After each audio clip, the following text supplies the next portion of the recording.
do not find a great relationship, because great relationships are built. And in this video, I want to share 7 of the most important principles and skills that are needed by couples in order to build a great relationship. And this mirrors some of the philosophy that I teach the men and women that I work with in my relationship coaching practice, where I help them to rebuild their relationship so they can have a thriving, fulfilling relationship that lasts. In every context in life, there are foundational principles and skills that, if applied consistently, give you the highest possibility of success. So think about it in business, in health, in leadership, in parenting, in a sport like soccer or boxing. Every single one has fundamental principles and skills that, if you follow, will lead to success. And relationships are no different. Yet most people enter the most important relationship of their lifetime without learning the most important principles and skills that make that relationship thrive. A few years ago, I was struggling in my relationship, on the brink of divorce. And my wife and I agreed that if we couldn't figure it out within the next 12 months, we were going to get a divorce. And so we both kind of burned the ships and really locked in, and we took responsibility for our part within the relationship. And we began to learn and apply these principles to help our relationship thrive. And the first one is the foundational piece. Just like a big house, a great house needs a strong foundation, so does a relationship. So what is the foundation for a great relationship? It's self-leadership. You cannot lead in a relationship, you cannot have a fantastic relationship if you don't have the ability to lead yourself effectively. And that means the ability to manage your own mind and emotions, the ability to keep yourself organized, the ability to calm yourself down in the moments when conflict arises. It doesn't mean you have to be perfect. It just means we need to learn how to manage and regulate ourselves so small conflicts don't turn into big arguments. When our partner's having an off day, it doesn't become a big issue about our value and our worth. So how do we go about building a strong foundation of self-leadership? Well, in this video, I want to share a couple of tips on how to build a strong foundation of self-leadership. And these tips come from the field of neurosemantics. And the first one is to separate ourselves from our results in life, including our relationship and the results we're getting in our relationship. And so what I mean by this is to value yourself unconditionally, to accept and value yourself unconditionally as a human being, as a perfectly imperfect human being on planet Earth. And every result you get in life, including the results you're getting in your relationship, are just the result of what you're not doing or what you are doing up until this point. So if you're having constant arguments, or your partner isn't liking you, whatever's going on, your partner isn't attracted to you, whatever's going on, it's not to do with you as a human being. You're much more than that. It's got to do with your results. And results come down to skills, knowledge, repetition, sometimes luck. So why is this so important for a relationship? Is because when our sense of self is on the line, then little issues can become big issues because it becomes about our worth. And if your partner has a bad day and freaks out and yells at you, and you don't see it as them yelling at one of your skills or them just having a bad day, and you're taking it in and taking it personally and taking it as an attack on you as a person and your sense of self, then that's going to be really unresourceful for the relationship. Maybe you've had a time in the past where this has happened. So when we separate ourselves and value ourselves unconditionally, and we make everything else about just our skills and abilities and behaviors, etc., then when our partner yells at us and saying, you're not good enough in this area, well, it's just about our skill in that area. Remember, you do so many great things in so many great ways, and there are a few key things that maybe you could improve on, and that's great. They're just skills. You can improve on them, and none of it has to do with who you are as a person. The next part to self-leadership, which also comes from the field of neurosemantics, is taking massive ownership over your 4 human powers. Your power to think, your power to feel emotions, your power to speak, and your power to behave. So these are your 4 powers to influence the world. And if you don't take ownership over them, someone else will. and you'll think that you're controlled by them. Now, other people can influence us, but at the end of the day, we have control over what we decide to do in each and every moment. Someone could hold a gun to my head and say, do this thing. I still have to make the choice. I could say, no, I'm not going to do that. So owning your 4 powers and remembering that other people own their 4 powers and are responsible for their 4 powers is a really important key to self-leadership. The next piece, and the final piece in this section, also comes from neurosemantics, and that is the distinction between being responsible for your 4 powers and responsible to others in relationship. So you have responsibility over yourself, but we all have a responsibility to others within a relationship. And some of our responsibility is to respect and love and appreciate our partner, to practice managing ourselves in those moments when we're in conflict, so we don't come across big and scary to our partner, and just have general respect to each other. So self-leadership is a foundational skill to a great relationship. So principle number 2 is friendship and connection. A strong, meaningful relationship is built on deep friendship. Think about the difference between your friends and a stranger. A stranger, you don't really know what they're about. You don't know what they value. You don't know what makes them appreciated, feel respected, feel disrespected. And so that's a part of developing a friendship with your partner. It's getting to know them as a person. It's being curious about their inner world. It's learning what makes them tick, what makes them feel loved, what makes them trust you, what makes them feel disrespected, what makes them feel respected. It's about spending quality time with each other and asking good questions and getting to know the person. See, we think we know people. And after being with my wife for about 10 years now, I've had moments where I'm like, I think I know her. And then I ask a question and it's totally not the answer I was expecting, because as a human being, she's ever evolving. She's always becoming someone new, and you are too.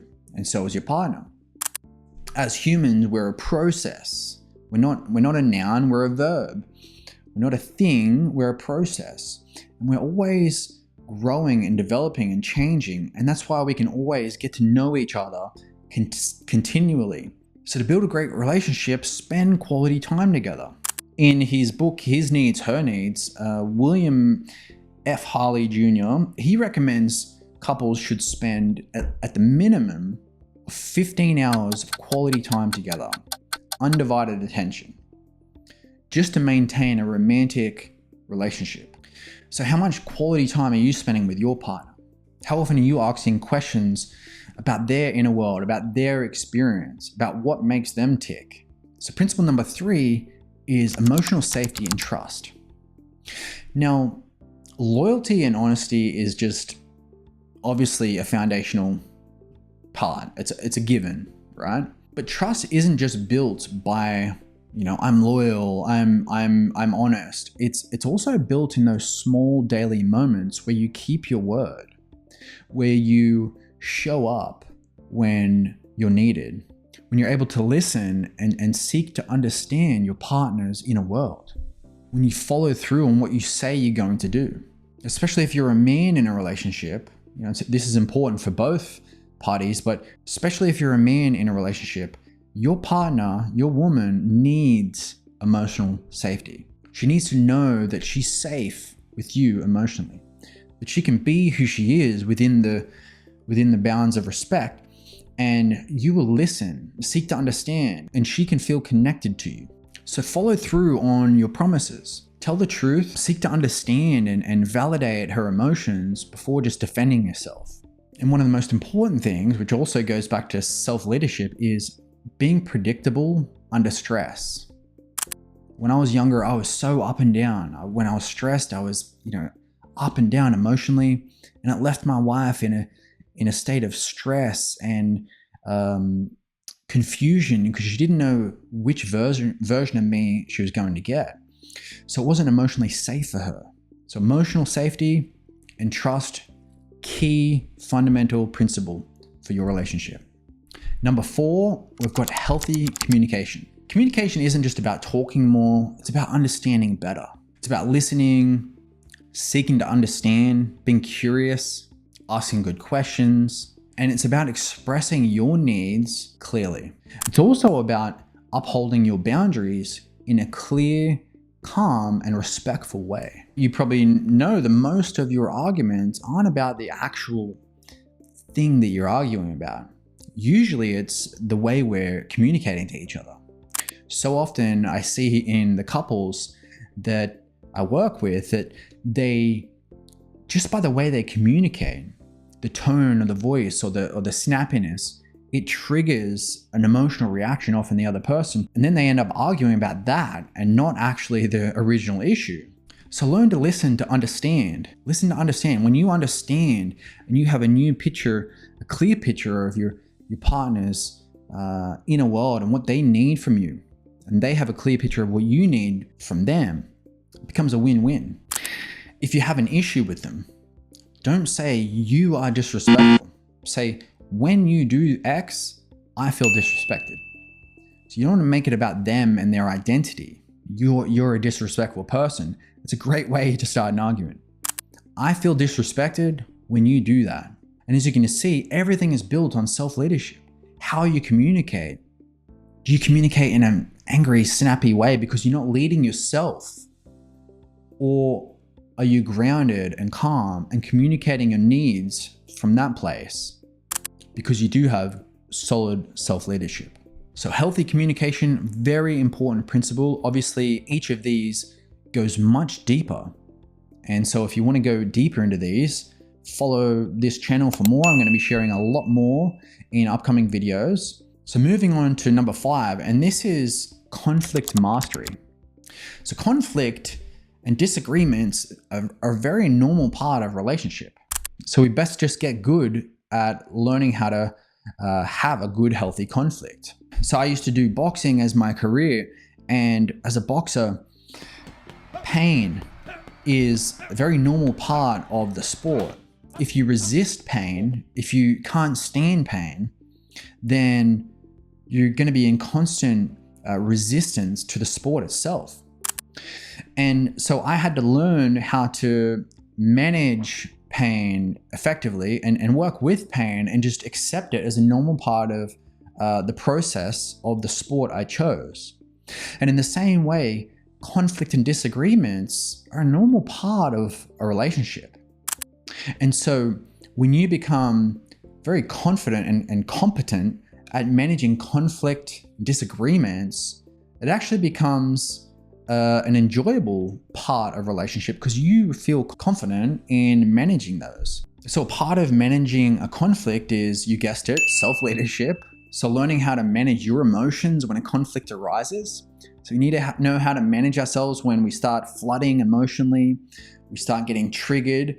Can we calm ourselves down?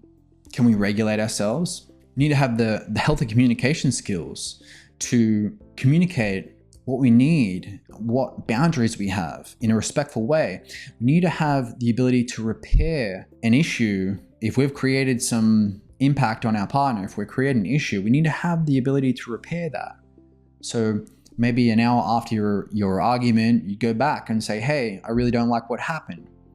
I really love you and I don't like what happened. Let's problem solve. That's another part of conflict mastery, is problem solving. Learning how to find the root cause of these problems. And that's really one of the things I love most about working with men and couples in the coaching practice that I have, is problem solving the causes or the root causes of their issues. And the final piece here is owning your part in every conflict. So it always takes two to tango. A person doesn't have to fight. So if there's a fight going on, you have a part to play in it. And if you haven't got the humility to take ownership of your part, it's going to make your relationship much harder than it has to be. This goes back to the self-esteem part. So we're not talking about your value as a human being or, winning in the relationship. We're talking about what did you do that triggered off your partner that made her feel disrespected? And how can you up level that? And what did she do? How can she upgrade it? And we want to problem solve it. So we want to work on the problems in the relationship, not each other. So I love you, I don't like what you just did there. So we're separating the person from the problem. So I love you, and what you did there was really hurtful. I love you, and you do so many great things for me, and I'm really grateful for you, and what you did there made me feel really disrespected. So when you get in conflict, learn to regulate yourself. And I'll go into that deeper in a different video. But if you really struggle with this, my reactivity reset workshop really teaches some fantastic tools, and I highly recommend it. You can find that in the caption below. I'll put a link to that. So attack the problem, not the person. It's a really important piece to remember. Replace criticism with a clear request. So, you're disrespectful, like we said earlier, you're disrespectful, criticism, versus when you do that, I feel very disrespected. I'm going to request that moving forward, you don't do that, you do X instead. You do this instead. So conflict mastery, a really powerful skill to learn for any relationship, not just your intimate relationships. So principle number 6 is having a shared direction. As a couple, I believe that when we have a shared direction, where we're going into, what we're working for, where's it all leading to, we have something special that we get to work towards, and it adds meaning to our lives. So to understand each other's values and have a direction that's aligned with those values, to have some shared goals, to be aligned on the culture of your family. How are you raising your kids? Are you aligned with that? Do you have that shared alignment, which is taking you in a shared direction? Now, if you're not aligned, you're going to feel a lot of friction between each other. This creates a lot of arguments when there's a lack of alignment. So how you do this is to clarify your values. Talk about your future often. Create an aligned vision together. Create a 5-year vision that's aligned and you both agree on and are excited about. Decide what kind of family you want to have, what kind of culture you want to build around your family. And hold that vision in mind as a couple. It creates a much more meaningful sense of purpose as you work together towards that outcome. So number 7 is love is action. So love is a verb. It's something we feel, but it's also something we do. And it's something we practice daily. So we all feel love in a different way. And often what creates a sense of love is verbal appreciation, affection, non-sexual affection, sexual affection, acts of service, organizing date nights for your partner, creating a bit of romance with each other, really trying, but block off the time, get someone to take care of the kids, make the time for your relationship. Basically, you want to have a map for how to navigate your partner physically and emotionally, how to make them feel loved on a really deep level.